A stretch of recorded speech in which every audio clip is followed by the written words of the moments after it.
Dan RadioStyle, hope everybody out there's having themselves a great day.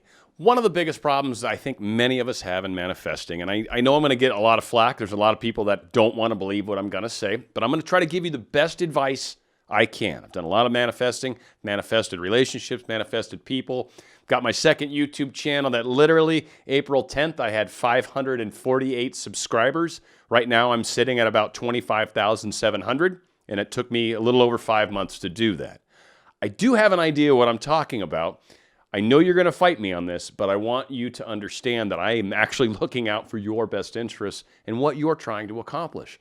You're trying to manifest a relationship, time with someone, specific people type stuff. You sometimes have this thought in your head that, and a lot of people teach this, there's a lot of law of attraction people that teach this right now, that you can actually control other people. Now, one thing I kind of want to mention, just as a quick aside, but one of the things that is sort of in Christian theology, if you will, is the angels that fell, right? The devil, Lucifer, all that stuff, they fell partially because there was some jealousy around the free will of people, but they also felt that they wanted to be more powerful than God. Satan felt he was more beautiful, and he kind of let that get into his head, I guess. And so because of that, he decided he wanted to do something that was even greater than God.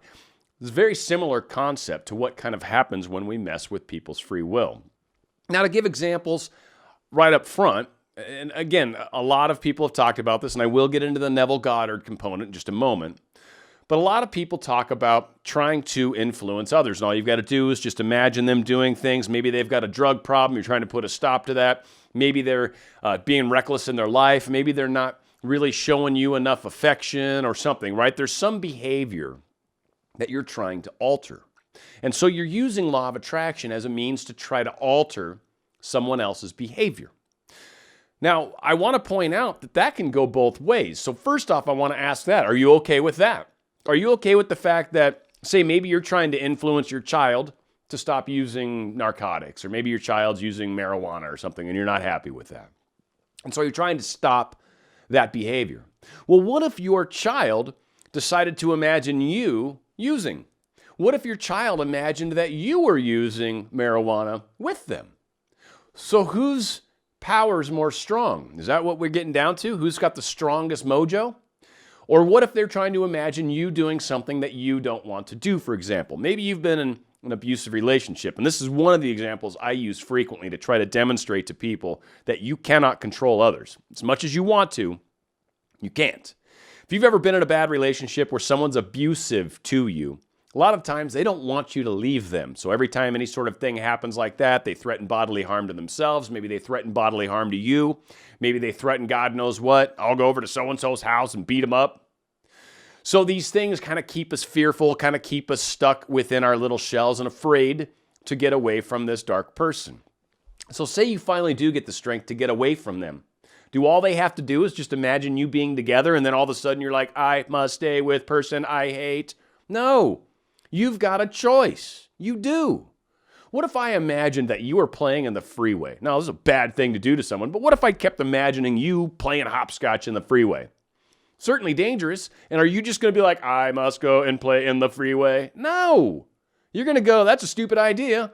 I'm not going to play in the freeway. I don't know why I want to all of a sudden. I don't know why I have this desire to go play in the freeway, but that's not a good idea. What if I tried to imagine you skydiving without a parachute? That's a guaranteed good way to ruin your day. What if I was imagining that?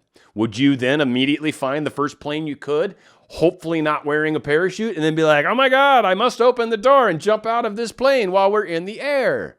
No, you don't. Why?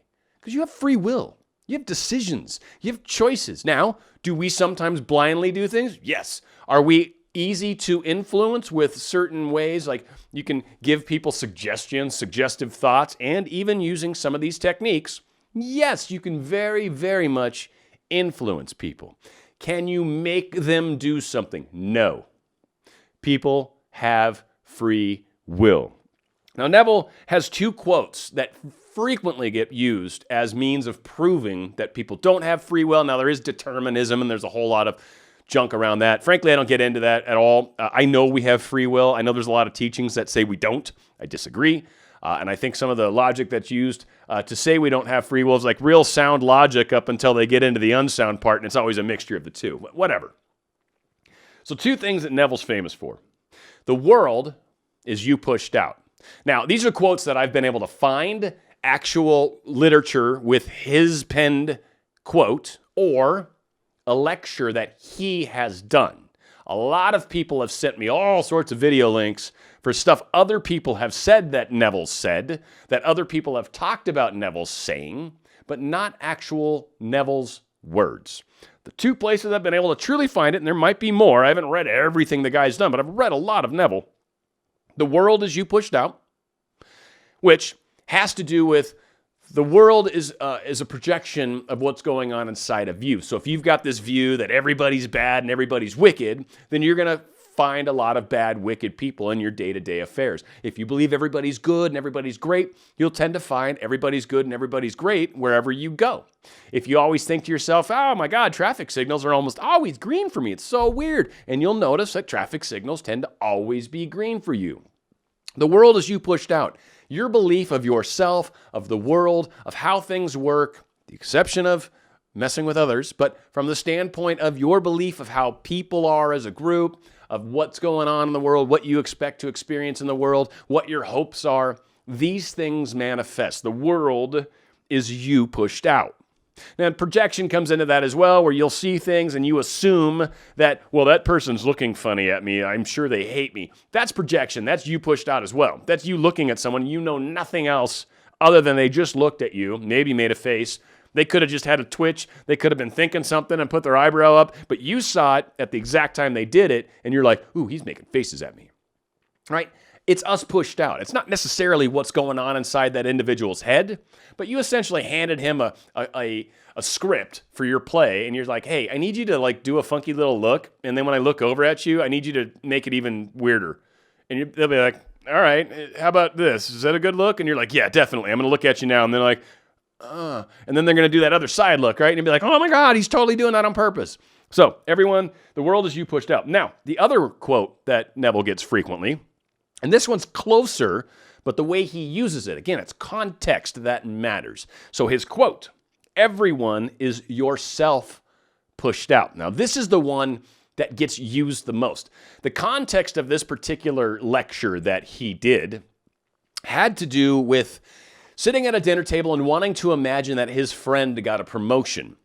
And so instead of trying to influence the boss of your friend, what Neville's talking about is actually imagine your friend telling you in a dinner thing, like ding, ding, ding, ding with the glass, and does a toast to everybody and lets you know that, hey, I just got my promotion. So you imagine it from that standpoint. So everyone is yourself pushed out refers to his boss and maybe any other people that need to get involved for him to get the raise. You don't worry about them, right? Everyone is yourself pushed out, meaning all the little pieces that need to happen are going to happen. Now, whether it's that specific boss or, and again, this is why Neville says in the lecture, don't just focus on the boss, because what happens if that boss quits? What happens if that boss gets a new position? What happens if that boss passes away? Well, now you've spent all this effort to make this one individual do something, and now they're not there. Now what? So what you do is you focus on the outcome that you actually want of the individual getting the job and then telling you, and then all the little pieces will work themselves out.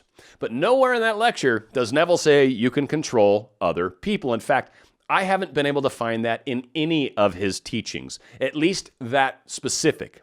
Now, influencing others? Yeah, definitely, without a doubt. Without a doubt, we have a lot of ability to do that.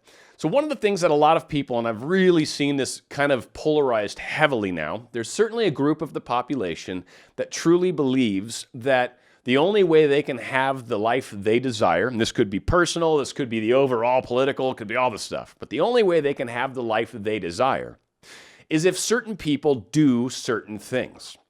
And the only way to make people do things is to make them do things, right? Because people just left on their own accord aren't going to do what you want them to do. They're not going to do what you need them to do. So you need to force them. Now, there's another side of this ideology that understands that people do have free will, and that the only way to truly get someone to help you is to create an environment that is positive towards that outcome. And what I mean by that, and this is the most important thing, and this is actually, I think, the key to manifesting when it comes to manifesting things in your life and then how the people part works. Because to me, they're two separate things. I can manifest, without a doubt, situations. If I want to bump into somebody, easy to do. I've bumped into famous people before. Bringing about a situation where someone's in front of you, where a certain situation's before you, that's manifesting. That's easy. The world is you pushed out. You can make that happen all day long. But when it comes to people mano a mano, right? People to people. When it comes to maybe that son of yours or maybe the girl I'm interested in, right? And I want to meet her face to face, and then I want her to just fall in love with me. You don't manifest them just falling in love with you. What you do is you manifest the meeting together. So the first step. The second step, or the second part that I'm referring to, matters who you are on the inside. If you're an evil, wicked, horrible person and you get in front of somebody that's super nice and great, you may have a crush on them. You may have spent the last 26 months imagining you two together. If when they meet you, they get this nasty feeling in their stomach, or they feel like you're gross, or they feel like you're dangerous, or they feel like something's wrong with you, or you're too needy, you're too clingy, or whatever, you're done.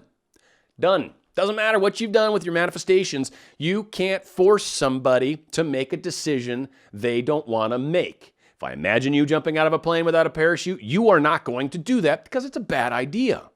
If I've been in an abusive relationship and all of a sudden I'm getting a phone call back from this person and saying, hey, I've changed. I just really want to get back together with you. I'm sorry. I'll never do it again. And you're like, you've said that 5 other times. Yeah, but this time I actually mean it. And you're like, no, thank you. That person could have imagined talking to you on the phone because they manifested the situation, but because you're such a creepy dude, the woman didn't want anything to do with you. So you failed on the second part. It's very important that we work on the internal component of ourselves. If you've been in a relationship and it didn't work out right, you need to look inward at what's going on with myself. I have found in every single case, seriously, 100% of the time, the truth is always in the middle of the two people. Now, maybe sometimes it's a little closer to the other, like this guy's just totally physically abusing someone. And then his argument is, well, you keep making me angry and you're not doing stuff. All right, well, that's your truth. Okay, doesn't make it right, but that's your truth.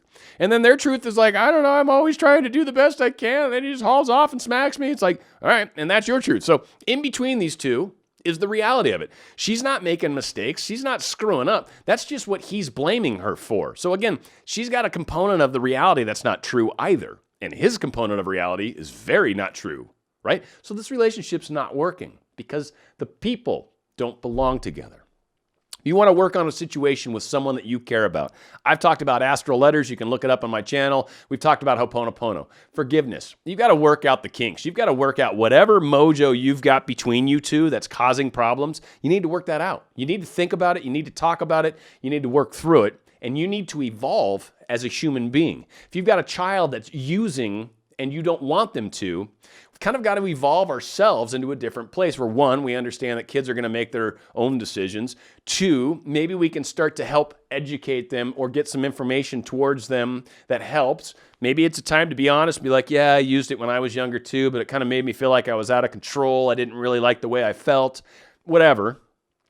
But it's time to try a slightly different ideology rather than just brute force. The other and last thing I want to say on the brute force method is it can and does create karma for you. Now, some of you guys have probably found, no, seriously, when I imagine people doing specific things, I've had success. Yes, I know you do, and I know you will. But answer me this. Have you noticed how that success starts to wane? How you start to notice that you're no longer having success? Why is that? Why does it seem like it doesn't work forever? Because it doesn't. It'll work up front to a point. You can influence people to a point. But eventually, it requires the whole deal for them to finally commit completely to this thing you're trying to manifest. And if you don't, and if you keep trying to force people to do things that they don't want to do, example, maybe I'm trying to get someone to skydive without a parachute, and they're like, I don't want to do it. And I'm like, I don't care. I'm going to keep doing it. What that does is that creates karma for me. That creates a problem in my life because now I'm trying to push something onto others and they're refusing it. And so what happens universally or energetically is it's reflected back unto me. And when it's reflected back unto you, it now becomes your problem, not theirs. And we start to run into all sorts of imbalances within our own lives. And when that happens, a lot of us, especially those of us that are constantly trying to influence everybody else outside of us, when we start seeing problems in our life because of what we're doing, we blame those outside of us even more. It's a very bad karmic cycle. As within, so without. If what you're seeing outside of yourself isn't going well or is not what you like or is out of balance, you need to go inside of yourself and get balance there. Maybe, again, the Ho'oponopono. Maybe you need to meditate more. Maybe you need to do some positive affirmations, either towards your friend, towards yourself, towards something. But you need to look at what you're doing. Can we make people do things? No. People have free will. Can we influence people? Yes, absolutely. Can we be awesome role models and actually accomplish things by that? Yes, we can. Can we be so in tune with something energetically, which could very well involve you and a person being together? If I'm so in tune with that energetically, well, that makes an attractive situation for the other person. Again, I'm not forcing them to do anything. What I'm doing is creating an environment, a world, where it feels good to be with me. Then they choose to be with you. And you can accomplish that by imagining being with them, by imagining having them with you. That's the proper way to do that. You imagine the situation and you make it real within yourself. It's not them you're trying to imagine per se. You're not trying to affect them. They're the yourself pushed out part. Imagine yourself, certainly have them in your image, love them, share that love, feel that love, because again, those things create those awesome feelings. Those awesome feelings are what they feel when they're standing in front of you. Again, if you're a creepy guy and they're standing in front of you, they're like, ew, creepy guy, I don't want to be with you. But if you're awesome guy and nice guy or nice girl, awesome girl, and they're standing in front of you, that's the vibe you get. And when you get that vibe, and then you've got all this sort of attraction and this other cool energy that's flowing, now all of a sudden we're starting to have a dialogue. Now all of a sudden we're starting to talk and enjoy each other. Now all of a sudden this energetic thing is really starting to move between us. And that is how you build the relationship. So again, one step is to get in front of whatever it is you need. You need a job interview. You need to date somebody. You want to spend time with someone. You need to talk to them on the phone. You want to do a WhatsApp, let's chat, WeChat, whatever the crap, right? All these different things. You want to do one of those things. Imagine that situation, easy to create it. If you want to have a relationship with someone that's significant and special and unique and amazing and wonderful, then you need to make sure that inside yourself, you're being amazing, you're being unique, you're being wonderful, that you are all the things that you're hoping for in this relationship. Remember, likes attract likes. And if you're not attracting what you desire, it's because you're not attractive of that. You're not being that. If you need to make a change in someone, you need to be the change yourself. You need to be the rock. And then they will look at you and go, maybe this is someone I can listen to. But you cannot make them do something. Again, the adage goes, you can lead a horse to water, but you cannot make them drink. Remember to stay true, stay strong, believe in what you want, believe in what you're trying to get. Just don't try to manipulate the person. Don't focus on them coming to you. Don't focus on them feeling bad for everything they've done. Don't focus on them having to do something. Focus on you. Focus on meeting them and seeing them. And then focus on them digging and you digging each other. Focus on that energetic between you and them. If you do that, your success will be insane, and you will be like, oh, I finally get what Dan's talking about. That is exactly the trick. It is easy to get situations to pop in front of your life. The tricky part is what happens once it's in front of you in your life. Hopefully this makes a difference for you. It's Dan Radio Style.